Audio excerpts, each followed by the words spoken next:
biqaulihi dengan dawuhnya Kiai Musonef.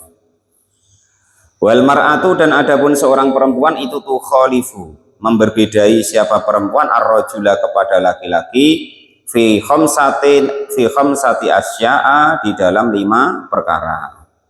Ada 5 perbedaan yang mencolok antara laki-laki dan perempuan. Yang pertama farajulu maka adapun laki-laki itu yujafa merenggangkan ayarfa'u artinya mengangkat siapa laki-laki mirfaqaihi kepada kedua sikunya anjambaihi dijauhkan dari kedua tulang belikatnya. Kalau laki-laki itu tangannya itu agak direntangkan gini. Nah, itu beda kalau perempuan nanti. Wa yakilu dan juga mengangkat atau merenggangkan siapa laki-laki ayarfa'u artinya mengangkat batnahu kepada perutnya anfahdaihi jauh dari kedua pahanya firruku'i di dalam rukuk wasujudi dan sujud. Jadi prakteknya begini, kalau laki-laki itu ketika sujud itu ini diagak ke sini. Nah, dijauhkan gini. Nah, antara lutut sama telapak tangan itu kira-kira 1 epek-epek. Terus ininya itu aturannya begitu ya.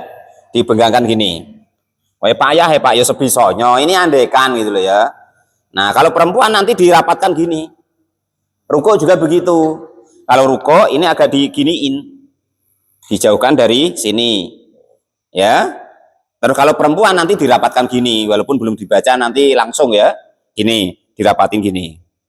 Terus kalau sujud, kalau perempuan itu dirapatin antara ini sama ini, gini. Nah, ininya diginiin. Kalau perempuan, kalau laki-laki nanti begini, ini diangkat. Ininya perutnya diangkat. Kalau perempuan agak dikebawahkan. Terus sikunya ini dirapatin gini. Itu ya. Gunanya apa itu enggak tahu, entah untuk nyanggu apa enggak tahu Bang ya. Pokok kalau tulisannya begitu. Jadi kalau perempuan begini, ini dirapatin gini. Kalau laki-laki ini malah direnggangin. Terus perutnya agak diangkat. Nah, berarti ininya agak ke atas pantatnya. Itu begitu ya. Nanti dipraktekin dewek-dewek. Kalau Pak Lupi jangan dirapatin gitu ya. Itu biasanya ada tujuannya Pak. Kalau mau itu begitu ya. Terus tapi jangan dibayang-bayangin Pak Janis ya. Wah, kok suruh ngerapatin ngapa itu Oke Pak Janis bayangin pula. Nggak usah, pokoknya itu khusus untuk perempuan. Maksudnya kalau kita laki-laki itu tangannya agak direnggangkan baik ketika rukuk maupun sujud. Itu maksudnya begitu. Assalamualaikum. Ya sebenarnya ya enggak, cuman karena mungkin pikiran kita tuh arahnya enggak ke ngaji Pak. Ke itu ya jadi begitu ya. Terus yang kedua waya jaru dan mengeraskan siapa laki-laki fi maudhi'il jari di tempat yaitu membaca yang keras. Wa taqaddama dan sudah terdahulu apa bayanuhu keterangannya membaca keras fi maudhi'ihi di tempatnya membaca keras. Membaca kenceng maksudnya. Wah keras Pak Janis bingung pula apa yang keras Pak gitu kan. Kenceng, bacanya tuh kenceng. Terus peraturan baca kenceng minimal ya kan? Minimal 3 orang selain kita itu dengar. Itu disebut bacaan kencang gitu. Diganti jangan keras Pak ya. Bacaan kencang itu minimal 3 orang selain kita itu dengar. Yaitu letaknya di rakaat pertama dan rakaat kedua sholat subuh, rakaat pertama dan kedua sholat maghrib, rakaat pertama dan kedua sholat isya. Nah, itu letaknya bacaan kencang. Terus kemarin yaitu sholat Jumat dan juga sholat Idul Fitri dan Idul Adha. Maka itu sunahnya dibaca kencang. Nah, itu yang nomor 3. Terus batasannya kencang dengan pelan sudah tahu ya. Kalau kencang itu minimal 3 orang selain kita itu dengar. bagi orang-orang yang telinganya masih normal, maksudnya itu ukurannya begitu, ukuran secara umum gitu. Kalau yang sudah agak budek-budek ya nggak bisa untuk ukuran, maksudnya yang umum itu. Nah itu ukurannya gitu. Nah, sudah tahu ya, baik itu sholat sendirian maupun sholat berjamaah. Kalau sholat berjamaah berarti yang sunnah membaca keras yaitu imamnya gitu.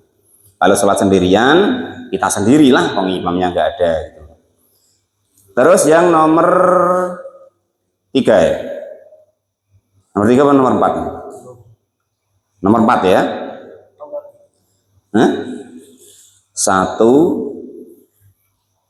2, 3, 4 ya. Wa idza nabahu, dan ketika terjadi sesuatu kepada laki-laki yang sholat, ay asobiahu, artinya terjadi sesuatu kepada laki-laki apa syai'un itu. Sesuatu fi sholati, di dalam sholat, sabbaha, maka membaca tasbihlah siapa laki-laki.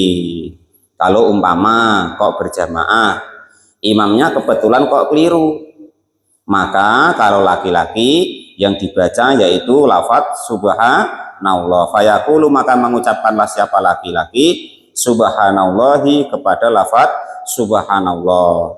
Hukumnya mubah atau boleh gitu. Terus caranya bagaimana? Caranya bikos didikri, dengan niat dikir, fakot maka saja, niat dikir saja gitu ya. Au ma'ali ilami, atau selain dikir ya ngingetin imamnya, tapi jangan dibalik. Kalau niatnya ngingetin toh enggak boleh, malah batal sholat kita ya. Au atlaqo, atau khusus, pokoknya mutlak, ibaratnya ya dikir plus ngingetin imam. Lam tabetul, maka tidak batal apa sholatahu, sholatnya laki-laki tadi. Jadi niatnya harus zikir, tidak boleh khusus niat mengingatkan. Awit iklamu, andakan kok niatnya atau dia itu niatnya cuma memberitahu atau mengingatkan imam, maksudnya fakot maka saja, batolat maka batal apa sholatnya. Kalau niatnya kok ngingetin imam, malah sholatnya batal. Karena ini hukumnya sekedar boleh. Jangan didengerin teman-teman. Kadang penceramah tuh ya, kadang juga cocok juga saya itu penceramah ya kan. Dia hukumnya itu nggak pakai hukum, kadang nggak pas gitu kadang. Kan kadang kita dengar, ngingetin pemimpin itu hukumnya wajib. Nah, kok ganti wajib pula? Perasaan di sini hukumnya mubah, sekedar boleh. Dicontohkan dia katanya ngingetin imam ketika salah dalam sholat, padahal hukumnya sekedar mubah, sekedar boleh gitu. Makanya tidak boleh kita ngingetin pemimpin ya, kecuali beliau meminta pendapat kepada kita. Itu termasuk kita sudah ngaji kemarin di kitab Sulam Taufik ya, itu kita ngingetin pemimpin atau nyalahin pemimpin itu tidak boleh. Kita yang boleh andaikan dimintain beliau pendapat, baru kita boleh ngomong, itu begitu. Nah, terus ini untuk sasaran, ada 3 di dunia itu, untuk supaya kita tuh tidak bingung ya, ada 3 ibaratnya wakil Tuhan di dunia ini. Yang pertama yaitu pemimpin, yang kedua orang tua kita atau mertua kita, yang ketiga yaitu guru-guru kita. Nah, 3 itu adalah wakilnya Tuhan di dunia. Nah, 3 itulah yang andaikan mereka memerintah atau menyuruh, yang hukumnya wajib kita melaksanakannya. Selain 3 orang itu, maka hukumnya tidak wajib. Nah, kalau kita tahu itu, akhirnya kita kan agak ringan. Kamu kok diperintah Bang Edi, nggak wajib ya kok, kan gitu. Nah, maksudnya begitu. Bang Edi bukan orang tuaku, Bang Edi bukan pemimpinku, Bang Edi bukan guruku, tidak wajib. Jadi tidak usah pusing gitu. Nah, yang repot kalau yang nyuruh Pak Kadus. Nah, baru wajib. Ayo gotong royong, nah wajib. Nah, itu Pak Kadus ya. Nah, itu 3 itu. Selain itu nggak wajib kita mengerjakannya. Nah, itu begitu. Wah, ayo gotong royong atau Pak Kadus, baru wajib. Karena yang nyuruh Pak Kadus atau pemimpin. Nah, gitu. Atau mungkin yang nyuruh orang tua kita. atau mertua kita atau guru kita, gitu ya. Jadi orang tua kita itu ada tiga, orang tua yang melahirkan kita, mertua kita, dan guru kita. Itu adalah orang tua kita. Orang tua kita, guru itu adalah apa istilahnya, orang tua batin kita ya, jiwa kita yang menuntun kita di masalah jiwanya, itu begitu. Nah, itu jadi agak mudah kita hidup sudah. Selain tiga itu tidak wajib kita mengikuti. Andaikan kita ikuti, kita turutin, itu berarti hukumnya sekedar sunnah, nah, gitu, nggak wajib gitu ya. Nah, jadi ini harus diingat-ingat, ketika ada imam yang keliru maka harus tahu dulu. Nah, niatnya harus dikir, tidak boleh niat mengingatkan. Nah, itu andaikan pusing ini mengingatkan apa dikir, nah sudah diem wae, wong hukumnya nggak wajib ya kok. Hukumnya ngingetin imam itu tidak wajib, sekedar boleh ya gitu. Jangan sok-sokan ibaratnya apa imamnya keliru gue tak pula, Pak Topik sudah tua ya kan, agak lupa ya kan. Subhanallah, kaget ya, tambah double, malah batal semua ya kan. Yang makmumnya niat mengingatkan batal, yang imamnya karena kaget noleh ke belakang, aduh apa, tambah batal semua. Nah, itu tambah sikok lagi imamnya kan, kalian sholat kok pada ribut ya, batal semua jadinya kan gitu. Ada sikok lagi, aku dewek yang enggak ngomong katanya, repot itu jadinya kan. Gara-gara ngingetin tadi ya kan itu. Hukumnya tidak wajib gitu. Kalau salah niat malah sholat kita batal. Terus yang terakhir, perbedaan laki-laki dan perempuan. Wa auratul rajuli, dan adapun auratnya laki-laki itu anggota badan baina surratihi, di antara pusatnya laki-laki, warukbatihi, dan lututnya laki-laki tadi. Amma huma, adapun lutut dan pusat, falaisa, maka tidak ada apa lutut dan pusat, tidak ada itu minal aurati, dari auratnya laki-laki. Lama fauqahuma, bukan juga yang di atas pusat dan di bawah lutut. Jadi lutut sama pusat itu adalah batas. Tapi walaupun begitu ya baiknya ditutupin gitu ya. Terus tahu begini, besok jangan jarak. Tapi besok Bang Edi jarak pula ya kan. Aku ngaji semalam, auratnya pokoknya batas lutut sama pusat. Akhirnya dibungkus cuman dari lutut sampai pusat tok. Nah, jangan. Nah, itu seminimalnya gitu loh. Itu artinya apa? Andaikan kita dalam keadaan tertentu, mungkin ada hal masalah menutup aurat, kita sudah tahu bahwa batasannya itu begitu ya. Itu untuk laki-laki. Sekarang wal mar'atu, dan adapun seorang perempuan, itu tuh khalifu, memberbedai siapa perempuan ar-rajula kepada laki-laki fil khamsi, di dalam 5 al-madhkurati, yang sudah diterangkan. Fa'inaha, maka sesungguhnya perempuan itu tadumu, merapatkan ba'doha, kepada sebagian anggota badannya, ila ba'din, kepada bagian yang lain. Tadi diterangkan tadi Pak Janis ya, dirapat-rapatin tadi, disangga-sangga tadi. Cuman jangan mikir yang disangganya, maksudnya mikir cara nyangganya itu loh gitu.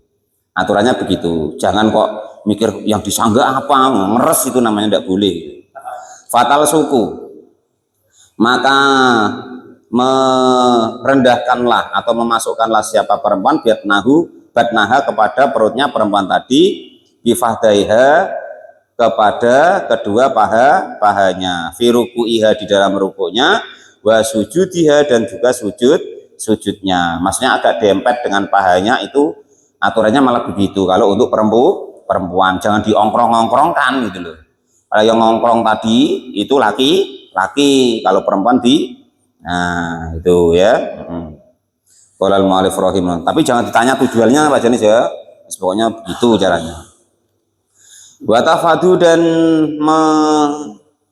memelankan siapa perempuan sautoha, kepada suaranya perempuan tadi, in sholat, jika sholat siapa perempuan, bi khadrati rijali, di sisi atau di sekeliling para laki-laki, al ajanibi, yang lain. Fa in sholat, maka jika sholat siapa perempuan sholat munfaridatan dalam keadaan sendirian atau sepi gitu, anhum dari para laki-laki, jaharat maka baru boleh mengencangkan suaranya siapa? Perempuan tadi. Perempuan ketika sholat berjamaah bersama laki-laki maka tidak perlu dia mengucapkan yang kencang-kencang, Allahu Akbar kencang ya kan. Terus dimanja-manjain pula ya kan, Allah Akbar. Nah, jangan begitu, nggak boleh. Atau amin itu ya kan, bacaan amin ketika berjamaah ya kan. Kalau laki-laki amin amin, kalau perempuan amin, nah, jangan begitu, pelan-pelan wae maksudnya gitu loh. Nanti makmum yang laki-laki yang depan tuh apa itu suaranya kan gitu, kaget nanti. Laki-laki itu kalau dengar suara perempuan sangat sensitif masalahnya kan itu. Semakin manja suaranya ya semakin penasaran ya gitu. Padahal mungkin orangnya ya rupanya mungkin ya tidak lah kan. Cuman suaranya begitu ya penasaran gitu. Nah itu kalau perempuan selebih baiknya atau kesunahannya ada yang mengatakan wajib kalau bersama dengan laki-laki itu suaranya dipelankan. Nah itu besok praktek Pak Kadus ketika sholat taraweh besok ya. Kalau perempuan nggak usah kenceng kalau baca amin, diri sendiri dengar gitu itu kalau ketika sholat berjamaah. Jangan kok malah lomba kenceng-kencengan suara ya kan itu. Lalu pas lomba itu kalau pas itu pas di organ gitu kan itu. Kalau pas sholat tidak usah gitu ya. Wa idana baha, dan ketika terjadi kepada perempuan apa syai'un sesuatu fi sholati di dalam sholat, sofakot maka bertepuklah siapa? Perempuan. Cara bertepuknya bidor bil yumna, dengan memukulkan tangan kanan ala dhuhril yusra pada punggung tangan kirinya perempuan tadi. Jadi caranya bukan macam tepuk pramuka. Kalau tepuk pramuka gini kan. Nah, kalau ketika terjadi sesuatu ketika sholat, mungkin imamnya ada yang keliru, caranya yang ditepuk gini. Nggak ada suaranya, Pak. Wes kok nggak urus ada suaranya, nggak ada suaranya, caranya gitu. Itu ya. Sakit ya Pak, nggak urus, pokoknya caranya gitu. Jangan gini maksudnya ya. Falau dorobat, maka jika memukulkan siapa perempuan batnan kepada telapak tangan, bibatnin dengan telapak tangan yang lain, bikos dilaabi dengan niat main-main, walau kolilan, walaupun cuman sebentar atau sedikit, ma'alima beserta mengetahui at-tahrima kepada keharamannya, batolat maka hukumnya batal apa sholatuha, sholatnya perempuan tadi. Kalau kok seorang perempuan mungkin karena nggak ngaji atau ngaji tapi ibaratnya lupa caranya ya kan, Pak Topik ngimamin keliru ya kan, padahal itu mungkin sholat sunnah ya kan, sholat apa hari raya lah umpama kan, lupa nggak takbir umpama kan, oh tiba-tiba perempuan keliru Pak Imam ya kan. Takbir dalam sholat Idul Adha Idul Fitri yang pertama 7 kali, yang rakaat kedua 5 kali, itu hukumnya sunnah hayat. Andaikan lupa itu nggak apa-apa, jangan dimarah-marahin imamnya Pak Topik ya. Hukumnya sunnah hayat. Andaikan lupa tidak apa-apa gitu. Jangan kok terus mati kato-kato imam gemblung, jangan. Hukumnya sunnah hayat. Kalau sunnah hayat itu sengaja ataupun tidak sengaja ditinggal, hukumnya tidak ada pengaruhnya dengan sah dan tidaknya sholat. Nah, itu diingat-ingat ya. Jangan gara-gara imamnya lupa Allahu Akbar ketika Idul Fitri Idul Adha, terus kita jelek-jelekin, imam randolor kan, imam goblok, tidak boleh begitu. Sejelek apapun Pak Imam kita ya, bahasanya kita di sini Pak Kadus ya, itu adalah penanggung jawab kita di akhirat besok. Nah itu diingat-ingat, jangan kita kato-kato, jangan kita jelek-jelekin. Nanti yang nggak terima Pak Kadus, malaikat yang tukang bawa doa Pak Imam. Nah ketika kita minta tolong Pak Lupi kan, Pak Imam untuk doa kepada nanti Pak Imam, nah, itu yang bawa, malaikat yang bawa itu tidak terima. Wong dia atau Pak Imam, aku suruh bawain doanya, malas nianan kan gitu, buang wae ke batang besi katanya kan gitu. Bahasa kita begitu Pak Kadus, itu bahasa malaikatnya entahlah kan gitu, kurang lebihnya begitu. Karena beliau-beliau adalah yang menanggung jawab kita besok di akhirat, maka jangan sembrono kita ya itu. Walal mu'alif rahimahullah, jelek pun, atau kita goblok pun, pokok jangan dilawan-lawan kalau Pak Imam tuh ya.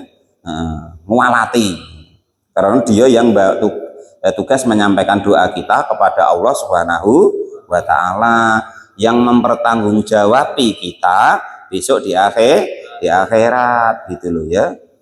Sembrono kadang mungkin, walaupun Pak Kadus nggak boleh itu kalau dengan Pak Imam. Kecil aku, Pak Kadus aku lawan apalagi imam, tidak boleh. Salah kok dibangga-bangga ini kan itu. Entah macam mana, tadi sudah diterangkan ya. Satu pemimpin kita, dua orang tua kita, tiga guru kita. Kalau perempuan ya ditambah suaminya, itu adalah wakil Tuhan di dunia. Itu diingat-ingat. Kita harus cari ridhonya, itu ya.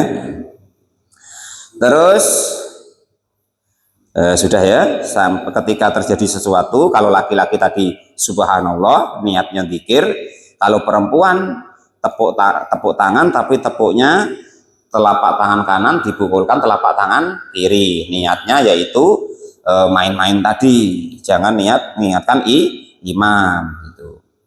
Wal khunsa, dan adapun orang wandu itu tidak jelas alat kelaminnya ya.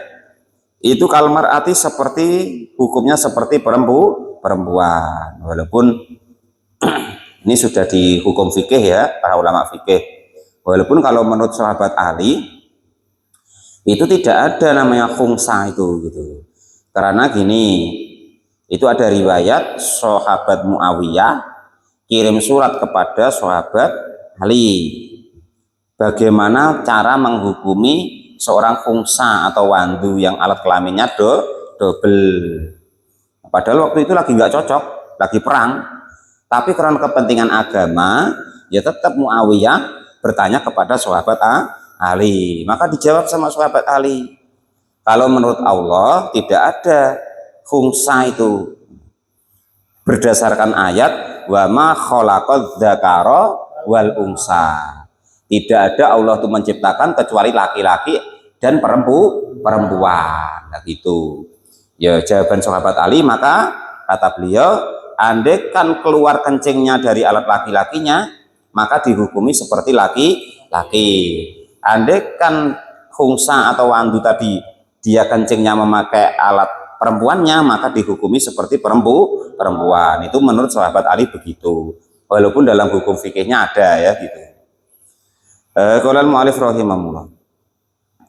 Terus wa jami'u badani hurrati, wa jami'u badanil mar'ati, dan seluruh badannya perempuan al hurrati yang merdeka itu auratun sebagai aurat ila wajhiha kecuali wajahnya, wa kafaiha dan telapak tangannya.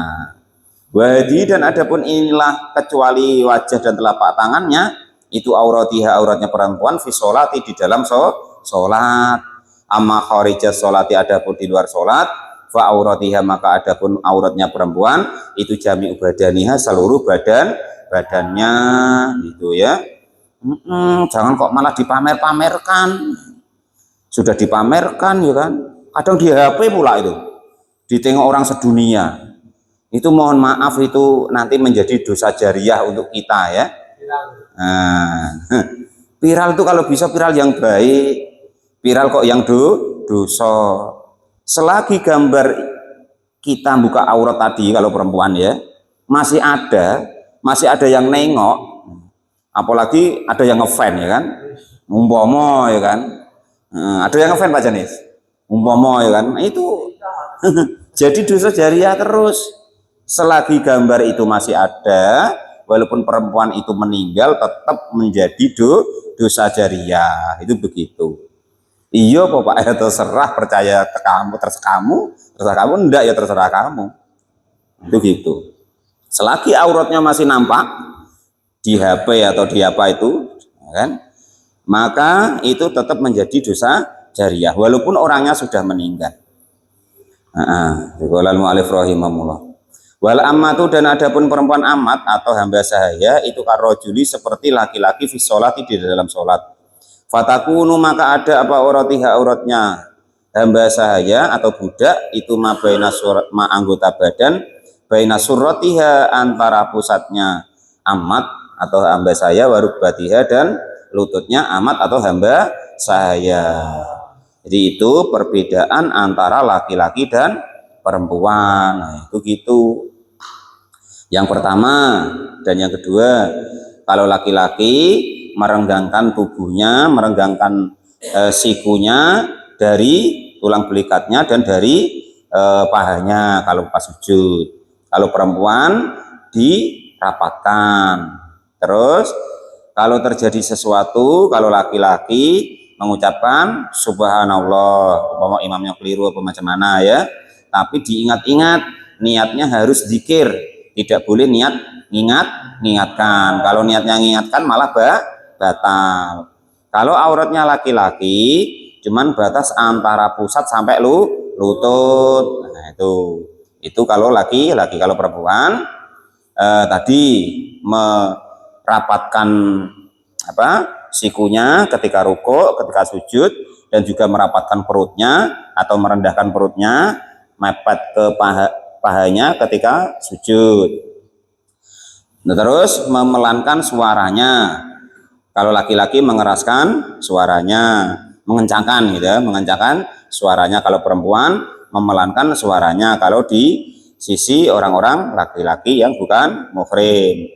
Kalau laki-laki kalau terjadi sesuatu subhanallah, kalau perempuan tepuk tangan, tapi cara tepuknya memukulkan telapak tangan kanan ke punggung telapak tangan kiri. Terus auratnya kalau laki-laki antara pusat dan lutut, kalau perempuan seluruh tubuhnya ketika sholat kecuali wajah dan kedua telapak tangannya. Itu perbedaan antara laki-laki dan perempuan. Nah, ini besok yang terpenting ya.